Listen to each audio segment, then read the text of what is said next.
കുട്ടികൾക്കും സുബർ സാറാണ്. ഞാനിന്ന് പറയാൻ പോകുന്നത് ഇപ്പോൾ +2 പഠിക്കുന്ന റെഗുലർ സ്റ്റുഡൻസും അതുപോലെ +2 സേ എഴുതാൻ പോകുന്ന കുട്ടികളും. ഈ രണ്ട് പേർക്കും +1 ഇമ്പ്രൂവ്മെൻ്റ് എന്ന് പറയുന്ന സംഭവം അടുത്ത വർഷം എഴുതാൻ വേണ്ടി ഉണ്ടെന്നുള്ളത് അറിയാം. പക്ഷേ ഇതിന് റെഡി ആവുന്നവരുടെ എണ്ണം വളരെ കുറവാണ്. സാധാരണ നമ്മുടെ +1 ഇമ്പ്രൂവ്മെൻറ്റ് നടന്നുകൊണ്ടിരുന്നത് അതാത് വർഷങ്ങളിൽ ഏകദേശം ഒരു സെപ്റ്റംബർ മാസത്തിനുള്ളിലൊക്കെ നടക്കുമായിരുന്നു. അപ്പോൾ കുട്ടികളൊക്കെ നന്നായിട്ട് പഠിക്കുമായിരുന്നു. ഇപ്പോൾ എന്ന് പറഞ്ഞാൽ ആ പഠിത്തത്തിൻ്റെ ആ റേറ്റിംഗ് നോക്കുകയാണെങ്കിൽ വളരെ ലോയിലാണ് നിൽക്കുന്നത്. പ്രത്യേകിച്ച് +1 ഇമ്പ്രൂവ്മെൻറ്റിൻ്റെ ആൾക്കാരുടെ എണ്ണം, എഴുതാനുള്ളവരുടെ എണ്ണം കഴിഞ്ഞ വർഷത്തിനേക്കാളൊക്കെ ഏകദേശം ഒരു ഇരട്ടി എന്ന് വേണേൽ പറയാം. അതിനനുസരിച്ച് കുട്ടികൾ എഴുതാനും ഉണ്ട് താനും. അതിൻ്റെ പ്രത്യേകിച്ച് ഈ വർഷത്തെ പ്രത്യേകത എന്ന് പറഞ്ഞാൽ മാത്സ് ആണ് ഏറ്റവും കൂടുതൽ കുട്ടികൾക്ക് മാർക്ക് കുറഞ്ഞു പോയേക്കുന്നത്. 60-ൽ ഏകദേശം ജയിച്ച മാർക്കുകളുടെ എണ്ണവും അല്ലെങ്കിൽ തൊട്ട് താഴെ അങ്ങനെയുള്ളവരാണ് കൂടുതലും. നല്ല മാർക്കിലോട്ട് പോയവരുടെ എണ്ണം വളരെ നന്നേ കുറവാണ്. പക്ഷേ അതിനുവേണ്ടിയൊന്നും ആരും ശ്രമിച്ചു തുടങ്ങിയിട്ടില്ല. കാരണം ഇപ്പോഴേ എക്സാം ഇല്ലല്ലോ. നിങ്ങളെ കാത്തിരിക്കുന്നത് അങ്ങനെയാണെങ്കിൽ വലിയൊരു പ്രശ്നം തന്നെയായിരിക്കും. നിങ്ങളുടെ സ്കോർ നന്നായിട്ട് ചിലപ്പോൾ പെർസെൻറ്റേജ് ആണെങ്കിലും എല്ലാം കുറയാനുള്ള സാധ്യതയുണ്ട്. ഇപ്പോഴേ നിങ്ങൾ +1 പഠിച്ച് തുടങ്ങണം എന്നാണ് എൻ്റെ അഭിപ്രായം. വേറൊന്നും കൊണ്ടല്ല, കഴിഞ്ഞ വർഷത്തെ നിങ്ങളുടെ അനുഭവം നിങ്ങൾക്ക് മനസ്സിലായി. അത്ര എളുപ്പമല്ല എക്സാം എന്നുള്ളത്. ഇനി ഇമ്പ്രൂവ്മെൻ്റ് എക്സാം വന്നാലും ക്വസ്റ്റ്യൻസുകൾക്കൊന്നും വലിയ വ്യത്യാസം ഉണ്ടാവില്ല. ക്വസ്റ്റ്യൻ മാറുമെന്നുള്ളതല്ലാതെ ക്വസ്റ്റ്യൻ്റെ ആ റേറ്റിംഗ് മീൻസ് ആ ടഫായിട്ടുള്ള ആ രീതിക്ക് വലിയ വ്യത്യാസം ഉണ്ടാവില്ല. അതുകൊണ്ട് ഇപ്പോഴേ നിങ്ങൾ അതിനുവേണ്ടി സ്റ്റാർട്ട് ചെയ്യണം. കാരണം മാർക്ക് നന്നേ കുറവാണെങ്കിൽ നിങ്ങളുടെ പെർസെൻറ്റേജ് ടോട്ടലി കുറയും. +2 അടുത്ത വർഷം നിങ്ങളെ കാത്തിരിക്കുന്നത് നല്ല രീതിയിൽ കൂടെ പഠിക്കാനുള്ള, അതും അതേപോലെ ടഫായിട്ടുള്ളതാണ് വരാൻ പോകുന്നത്. അപ്പോൾ ഇതൊക്കെ ഓർക്കുമ്പോൾ +1 ഇപ്പോഴേ ഒന്ന് ഫ്രീ ആയിട്ടിരിക്കുമ്പോൾ പഠിച്ച് തുടങ്ങിയാൽ, ഒന്ന് നോട്ടൊക്കെ തയ്യാറാക്കി വെച്ച് പഠിക്കേണ്ടത് ഏതൊക്കെയാണെന്ന് കൃത്യമായിട്ട് ഒന്ന് അടുക്കി വെച്ചാൽ അന്നേരം ഒന്ന് പഠിച്ച് തുടങ്ങാൻ പറ്റും. അന്നേരം നിങ്ങൾക്ക് ഇതിനൊന്നും സമയം കിട്ടില്ല. അതുകൊണ്ടാണ് പറഞ്ഞത് കുട്ടികൾ മാത്സിൻ്റെ ടഫായതിൻ്റെ കാരണം മീൻസ് കഴിഞ്ഞ വർഷത്തെ റെഗുലർ എക്സാം ടഫായതിൻ്റെ കാരണം എന്ന് പറഞ്ഞു കഴിഞ്ഞാൽ ഒത്തിരി ക്വസ്റ്റ്യൻസുകൾ, ഒത്തിരി എന്ന് പറഞ്ഞാൽ ഒരു 3-4 എണ്ണം നമ്മുടെ ടെക്സ്റ്റ് ബുക്കിൽ നിന്ന് മാറിയുള്ള ക്വസ്റ്റ്യൻസുകളാണ് വന്നത്. അത് പലർക്കും എഴുതാൻ പറ്റിയില്ല. അതിൻ്റെ പേരിൽ തന്നെ നമ്മുടെ ആ വന്ന ടെൻഷൻ, ഏതാ ക്വസ്റ്റ്യൻസുകൾ കണ്ടു ഞാനിതൊന്നും ചെയ്തിട്ടേ ഇല്ല എന്നുള്ള ഒരു ചെറിയൊരു ടെൻഷൻ വന്ന് പല കുട്ടികൾക്കും മറ്റുള്ള ക്വസ്റ്റ്യൻസുകൾ പോലും നന്നായിട്ട് എഴുതാൻ പറ്റിയിട്ടില്ല. പിന്നെ ഇതിൻ്റെ ഈ മാർക്ക് ഈ ടഫായിട്ടുള്ള ക്വസ്റ്റ്യൻ വന്നതിൻ്റെ പേരിൽ നമുക്ക് കുറേ മാർക്കുകളും ടോട്ടലി നഷ്ടപ്പെട്ടിട്ടുണ്ട്.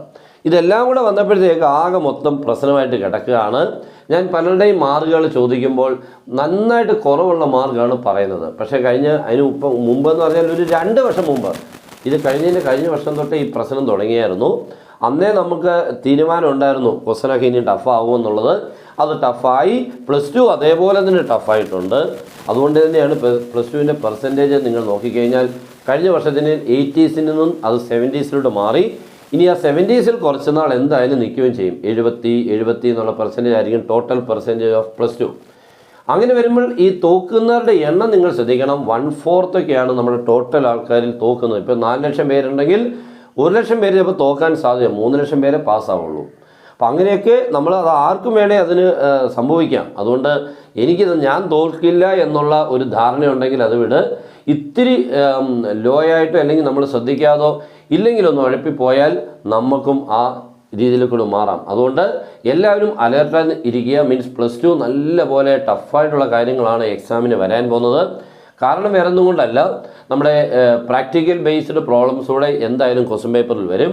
പക്ഷേ അത് കുട്ടികൾക്ക് വലിയതായിട്ട് പിടിയില്ലാത്തതിൻ്റെ പേരിൽ അവിടെയും ഇതേപോലെ ക്വസ്റ്റ്യൻസുകൾ നമ്മളെല്ലാം ഓവറോൾ നോക്കുമ്പോൾ നല്ല ടഫായിട്ട് തോന്നും.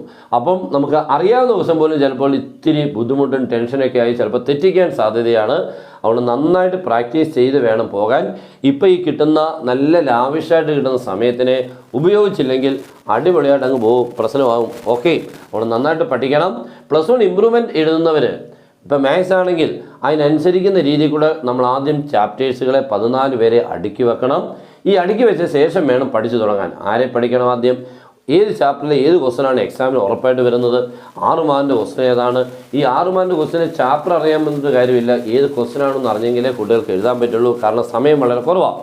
അപ്പോൾ അതുകൊണ്ട് ഏറ്റവും ലിമിറ്റഡ് ടൈമിൽ നിന്നുകൊണ്ട് ഇത്രയും കാര്യത്തിനെ നിങ്ങൾക്ക് കവറപ്പ് ചെയ്യണമെങ്കിൽ ഫ്രീ ആയിട്ട് കിട്ടുന്ന ഈ സമയത്തിനെ നിങ്ങൾ ഉറപ്പായിട്ടും ഉപയോഗിക്കണം. ഓക്കെ, അതുമാത്രം നിങ്ങളെ ഒന്ന് പറയാൻ വേണ്ടി വന്നതാണ്. ക്ലാസ്സുകളൊക്കെ നമ്മളിങ്ങനെ ഇടയ്ക്കിടയ്ക്ക് വരും. പിന്നെ ഫുൾ ക്ലാസ് നിങ്ങളുടെ +1 ഇമ്പ്രൂവ്മെൻറ്റിന് വേണ്ടിയുള്ള ക്ലാസ് ഉണ്ട്. ഇപ്പം നിങ്ങൾക്ക് ജോയിൻ ചെയ്യാം. പുതിയ ബാച്ച് സ്റ്റാർട്ട് ചെയ്യുകയാണ്. ഏറ്റവും നന്നായിട്ട് പുതിയ ക്വസ്റ്റ്യൻസുകൾ ഉൾപ്പെടെയുള്ള ക്ലാസ്സുകളും അതിനോടൊപ്പം തന്നെ അതിൻ്റെ നോട്ട്സുകളും പിന്നെ അതിൻ്റെ ഇക്വേഷൻ ബുക്കിലെറ്റ് ലാസ്റ്റിൽ ഒരു ക്വസ്റ്റ്യൻ പാക്കേജോടാണ് നിങ്ങൾക്ക് തരുന്നത്. ഓക്കെ, നിങ്ങൾക്ക് ജോയിൻ ചെയ്താൽ നിങ്ങൾക്ക് പിന്നെ ഇതിനെക്കുറിച്ച് പേടിക്കേണ്ട. റെഗുലറായിട്ട് നിങ്ങൾക്ക് പഠിക്കേണ്ട കൃത്യമായിട്ട് മനസ്സിലാക്കി പഠിച്ചു പോകാം. ഏതൊക്കെയാണ് പഠിക്കേണ്ടതെന്നുള്ള കൃത്യമായിട്ടുള്ള ഇൻസ്ട്രക്ഷൻസ് തന്നാണ് നമ്മൾ പോകുന്നത്. ഓക്കെ, അപ്പം ജോയിൻ ചെയ്യാൻ നമ്മുടെ നമ്പർ 9846708540 കോൾ ചെയ്തോ വാട്സപ്പിൽ മെസ്സേജോ ജോയിൻ ചെയ്യാം. അല്ലെങ്കിൽ സെക്കൻഡ് നമ്പറിൽ നിങ്ങൾക്ക് 2 നമ്പറുണ്ട്. ഈ 2 നമ്പറിലും നിങ്ങൾക്ക് അന്വേഷിക്കാം. കാര്യങ്ങളെല്ലാം കൃത്യമായിട്ട് പറയാം എല്ലാം. ഓക്കെ, അപ്പോൾ അടിപൊളിയായിട്ട് പഠിക്കുക, നല്ല രീതിയിൽ കൂടെ പഠിക്കുക. ഇത്രമേ ഉള്ളൂ ആകെയുള്ളത്. Okay, that's all. ഇത്രയും, വേറെ ഒന്നുമേ ഇല്ല. ഇതാണ് നമ്മൾ ഒത്തിരി കുട്ടികൾ പഠിക്കുന്നത് കൊണ്ട് നമുക്ക് വലിയ ഇതൊന്നും വേണ്ട. പക്ഷെ എല്ലാവരും ജയിപ്പിക്കണം നമുക്ക് നല്ല ആഗ്രഹമുണ്ട്. എല്ലാവരും ഉറപ്പായിട്ട് നല്ല ജയിപ്പിക്കുക എന്നുള്ളതല്ല, ഡബിൾ പാസിന് മേളല്ല, ഫുൾ മാർക്ക് വരെ കിട്ടാനുള്ള വകുപ്പ് നമ്മൾ ഈ പറയുന്നതിനുള്ളിൽ ഉണ്ടാവും. ഓക്കെ, അപ്പോൾ എല്ലാവരും മാക്സിമം ഇത് പ്രയോജനപ്പെടുന്നതാണെങ്കിൽ ഉറപ്പായിട്ട് നിങ്ങളുടെ ഫ്രണ്ടിലോട്ട് ഒരാളുടെ ഇഷ്ടംപോലെ ഫ്രണ്ട്സ് ഉണ്ടല്ലോ, ഒരാളോട്ടെങ്കിലും ഒന്ന് ഷെയർ ചെയ്യുക. ഓക്കെ, അപ്പോൾ എല്ലാവർക്കും നല്ല പോലെ പഠിക്കാനുള്ള മനസ്സുണ്ടാവട്ടെ. Best wishes. Good bye.